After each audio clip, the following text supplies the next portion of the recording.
हाँ भैया बाहर आ गई, ले आओ।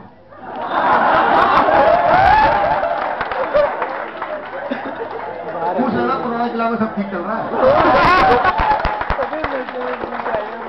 एक और छोटी सी कविता सुनाता हूँ, बिल्कुल संवेदना से आप लोग सुनेंगे। हास्य की बात है, बड़े मैंने हास्य के ढंग से कही है, बड़ी गंभीर बात है। दरअसल सर आजकल जैसे बाकी काका जी आपके कैबिन में हमसे ध्वनि कर रहे थे कि आजकल नई पीढ़ी का कविताओं की तरफ क्रेज और ये वो सब, तो उस पर एक छोटी सी कविता आपको अपने सौंपता हूँ। सबसे अच्छी कविता सौंपता हूँ, बड़ा प्यार आप लोगों ने दिया है, उसी तरह से सुने आपने। कल मेरा टेलीफोन बजा, मैंने जैसे ही रिसीवर उठाया, उसमें अब कवि के घर में मोबाइल भी नहीं, रिसीवर उठाना पड़ रहा है। मैंने जैसे ही रिसीवर उठाया, उसमें से एक बाला का मधुर स्वर आया। उसने पूछा दीपक सैनी बोल रहे हैं? मैंने पूछा कौन? बोली फौरन लीजिए लोन। मैंने पूछा कौन? बोली फौरन लीजिए लोन। अब पैसों के लिए मत निर्भर रहो किसी भी रिश्तों पर, लोन लीजिए आसान किस्तों पर। मैंने कहा इसके लिए मुझे क्या करना होगा? बोली बस एक फॉर्म भरना होगा, घर के कागज रखवा देना, या किसी पढ़े लिखे कवि का अंगूठा लगवा देना।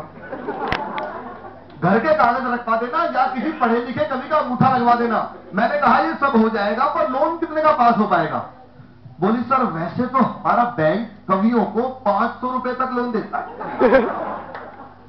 सर वैसे तो हमारा बैंक कवियों को 500 रुपए तक लोन देता है, पर कोई टीवी पर आ चुका हो तो 700 भी ले सकता है।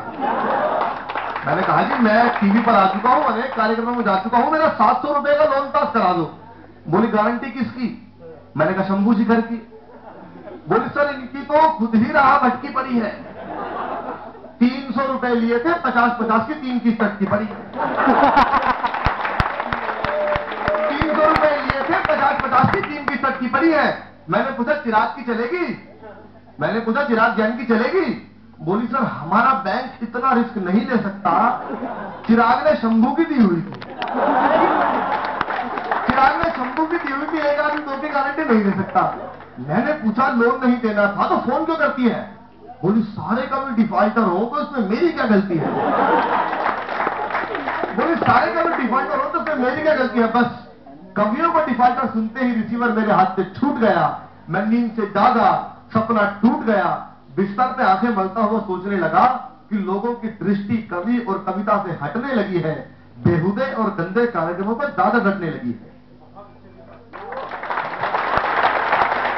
कवियों और बेहुदे कार्यक्रमों पर ज्यादा घटने लगी है। कभी आत्मा से आवाज आई, यदि ये बेहुदे कार्यक्रमों का दौर ऐसे ही चलता जाएगा तो अच्छे कवि या कलाकार को 500 रुपए लोन मिलना तो दूर, लोन के लिए फोन भी नहीं आएगा। बहुत धन्यवाद।